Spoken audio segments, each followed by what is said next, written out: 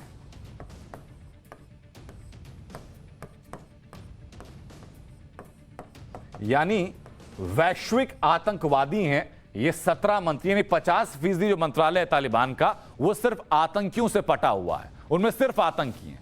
उनमें से 4 मंत्री जो हैं वो क्यूबा की ग्वांतनामो जेल में अमेरिका के कैदी रहे हैं। इनमें से 4 और मंत्री आप निकाल लीजिए जो कि कैदी रहे हैं। तालिबान के पीएम और दोनों डेप्यूटी पीएम जो हैं वो ब्लैक लिस्टेड हैं, यानी कि 2 और निकाल लीजिए। ये 33 में से आप ये मंत्री निकाल लीजिए, 17, 4 और 2 यानी 23 जो मंत्री हैं वो आतंकवादी हैं, वो कैद रहे हैं जेलों में, और उनमें से 17 जो हैं वो ग्लोबल टेररिस्ट हैं। ये हालात हैं, ये योग्यता है तालिबान की इस कैबिनेट की। आपको एक एक करके बताया। और जिस सिराजुद्दीन हक्कानी को गृह मंत्री बनाया गया, वो सिराजुद्दीन हक्कानी कौन बताते हैं आपको।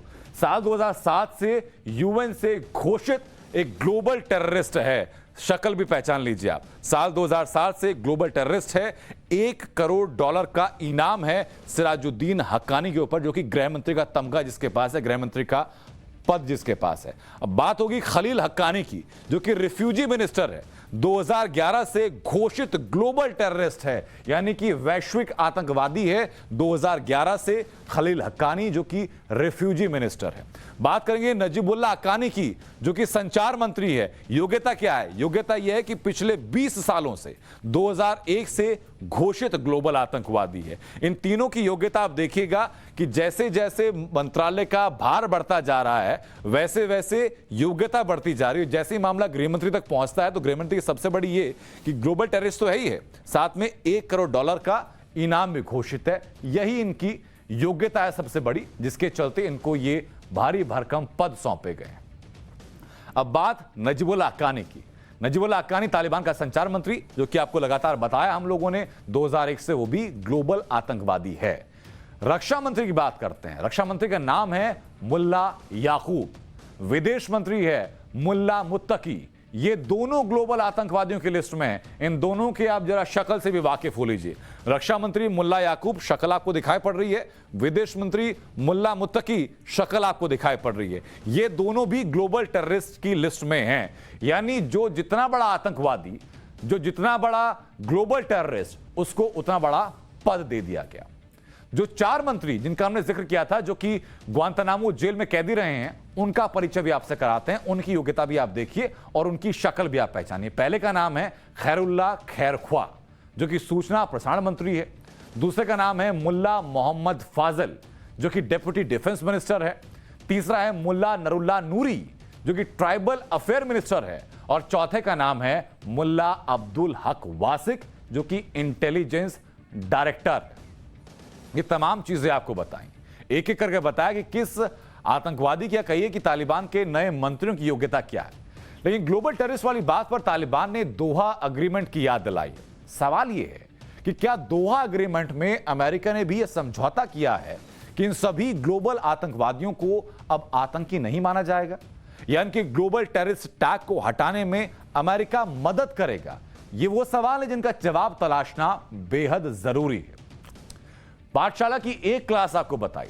पाठशाला में अब डिप्लोमेसी क्लास की बारी है। बताएंगे आपको डिप्लोमेसी के बारे में।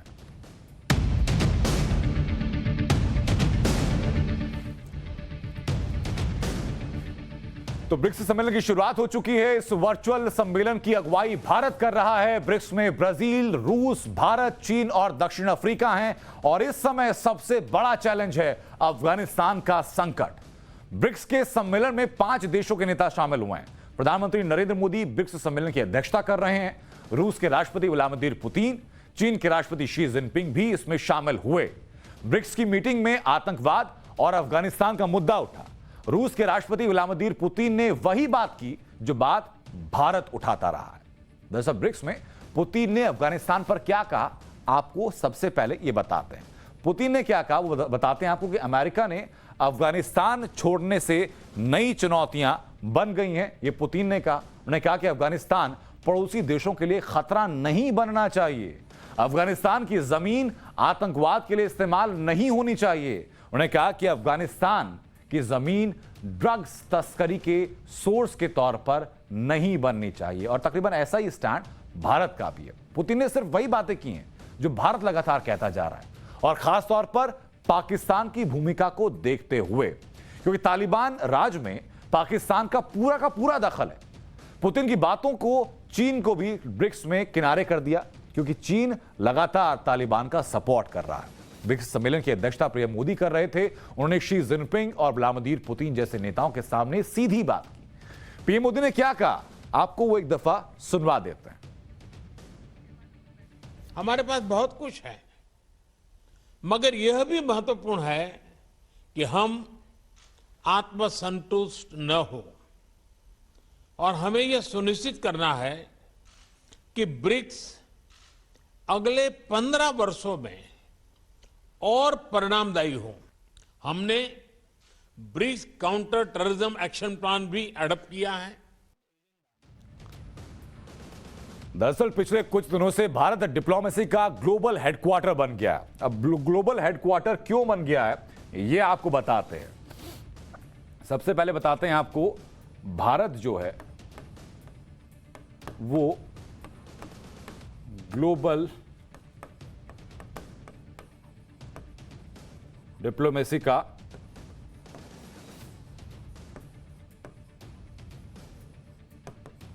हेडक्वार्टर कैसे बन गया, आपको बताते हैं कि रूस और अमेरिका के बड़े अधिकारी एक ही वक्त में भारत पहुंच गए। यानी रूस और अमेरिका के जो बड़े अधिकारी हैं वो एक ही वक्त में भारत पहुंच गए। ये पहला पॉइंट जो तस्दीक करता है कि ग्लोबल डिप्लोमेसी सेंटर भारत कैसे बन रहा है। रूस के जो राष्ट्रीय सुरक्षा सलाहकार हैं, यानी रूस के जो एनएसए हैं, वो 2 दिन भारत में रहे। ये अपने आप में सबूत देता है इस बात को लेकर के। इसके अलावा बात क्या करते हैं, अमेरिका की जो खुफिया एजेंसी है, जो अमेरिका की खुफिया एजेंसी CIA है, उसके जो चीफ हैं विलियम बर्न्स, वो एनएसए अजित डोभाल से मिले। ऑस्ट्रेलिया के विदेश और रक्षा मंत्री जो हैं वो शुक्रवार के लिए भारत पहुंच रहे हैं। यानी जितने बड़े देश हैं वो एक एक करके भारत पहुंच रहे हैं, चाहे वो रूस हो, अमेरिका हो, चाहे वो CIA के चीफ हो, चाहे ऑस्ट्रेलिया के रक्षा मंत्री हो, एक एक करके भारत पहुंच रहे हैं। ये चीज तस्दीक करती है कि भारत कैसे ग्लोबल डिप्लोमेसी का हेडक्वार्टर बन रहा है। पाठशाला में एक एक चीज आपको पढ़ाते रहेंगे, एक चीज आपको बताते रहेंगे। एक छोटे से ब्रेक ले रुक रहे हैं, हम लोग जल्द वापस लौट रहे हैं।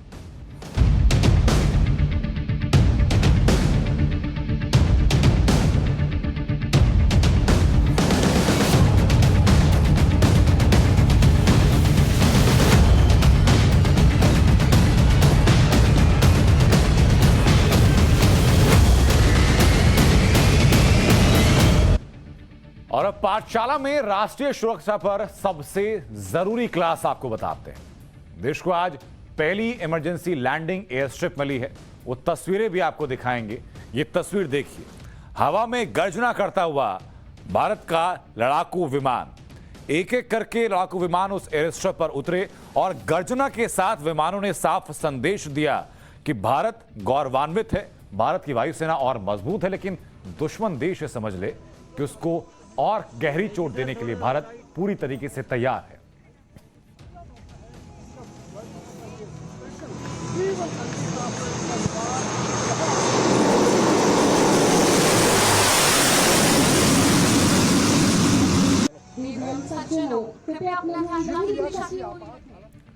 राजस्थान के बाड़मेर के नेशनल हाईवे 925A पर यह एयर स्ट्रिप बनी। इमरजेंसी के दौरान इसका इस्तेमाल किया जा सकेगा। इस एयर स्ट्रिप पर सबसे पहले C-130J super Hercules transport aircraft उतरा। तस्वीरें भी आपको लगातार एक एक करके दिखा रहे हैं। C-130J में रक्षा मंत्री राजनाथ सिंह और परिवहन मंत्री नितिन गडकरी आए। उसके बाद सुखोई MK-30I फाइटर प्लेन ने लैंड किया। फाइटर जेट जगुआर ने भी एयर स्ट्रिप पर लैंडिंग की। इसके साथ साथ Mi-17 हेलीकॉप्टर भी एयर स्ट्रिप पर उतरा। और ये तस्वीर आपको दिखा रहे हैं उस वक्त की, जब उसी लड़ाकू विमान में बैठकर के तमाम जो अतिथि थे वो पहुंचे, रक्षा मंत्री राजनाथ सिंह और सड़क परिवहन केंद्रीय मंत्री नितिन गडकरी। और ये आपको हेलीकॉप्टर की तस्वीर भी आप दिखा रहे हैं, Mi-17 हेलीकॉप्टर जिसने एयर स्ट्रिप पर वहां लैंडिंग की। तकरीबन 3 किलोमीटर लंबी एयर स्ट्रिप 33 मीटर चौड़ी ये स्ट्रिप आपको दिखा रहे हैं कि जिस वक्त वहां पर MI-17 हेलीकॉप्टर्स ने लैंडिंग की उस वक्त की तस्वीर आपको हम दिखा रहे हैं। ये तस्वीरें देश की बढ़ती हुई ताकत दिखा रही हैं। ये तस्वीरें बता रही हैं कि किस तरीके से वैश्विक ताकत के तौर पर खुद को स्थापित कर चुका भारत अपनी शक्तियों को और ऊर्जावान बता रहा है।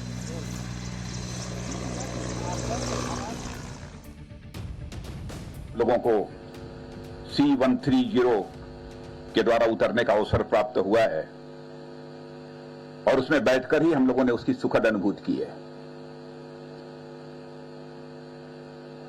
और जिस प्रकार से स्मूथ लैंडिंग हुई है, और स्मूथ लैंडिंग के पहले भी बराबर चीफ एयर मार्शल भदौरिया जी हमको बतलाते रहे कि साहब बहुत बढ़िया वहां पर जो है इमरजेंसी लैंडिंग या फील्ड बनी है, बहुत ही शानदार बनी है। और मैंने देखा बहुत ही स्मूथली उसकी लैंडिंग हुई है। अभी तक आप लोगों ने सड़कों के ऊपर गाड़ियां चलते हुए देखा होगा, ट्रैक्टर चलते हुए देखा होगा, बैलगाड़ियां चलते हुए देखा होगा, रिक्शा चलते हुए देखा होगा, लेकिन अब आप सड़क के ऊपर जो है हवाई जहाज उतरते और हवाई जहाज को उड़ान भरते हुए अब अपनी आंखों से आप। और अब इस एयर स्ट्रिप की खासियत क्या है यह भी आपको जानना चाहिए, यह भी आपके लिए जानना बेहद जरूरी है। एयर स्ट्रिप खासियत है कि बाड़मेर में NH 925A पर यह एयर स्ट्रिप बनी। यह हाईवे 2019 में भारतमाला प्रोजेक्ट के तहत बनाया गया था। यह हाईवे एयर स्ट्रिप 33 मीटर चौड़ी है और 3 किलोमीटर लंबी ये पूरी एयर स्ट्रिप है। कुल 45 करोड़ की लागत इस एयर स्ट्रिप के लिए आई। जुलाई 2019 में काम शुरू हुआ था और इसी साल जनवरी में तैयार हो गई। 18 महीने के अंदर एयर स्ट्रिप तैयार हो गई। दोनों तरफ पार्किंग है, 2 मंजिला ATC केबिन भी इसके लिए बनाया जाएगा और 3 हेलीपैड तैयार किए गए। कुंदनपुरा, सिंघानिया और बुखासर में 3 हेलीपैड बनाए गए। इमरजेंसी लैंडिंग के दौरान ट्रैफिक भी बंद रहेगा। एयर स्ट्रिप के साथ 3.5 किलोमीटर लंबी एक सर्विस रोड भी है। ये तमाम चीजें आपको बताई हम लोगों ने, जो कि आज की पाठशाला में आपके लिए जानना बेहद जरूरी था। कल फिर आपकी मुलाकात होगी पाठशाला में और बताएंगे आपको कुछ और खबरों की पूरी ABCD।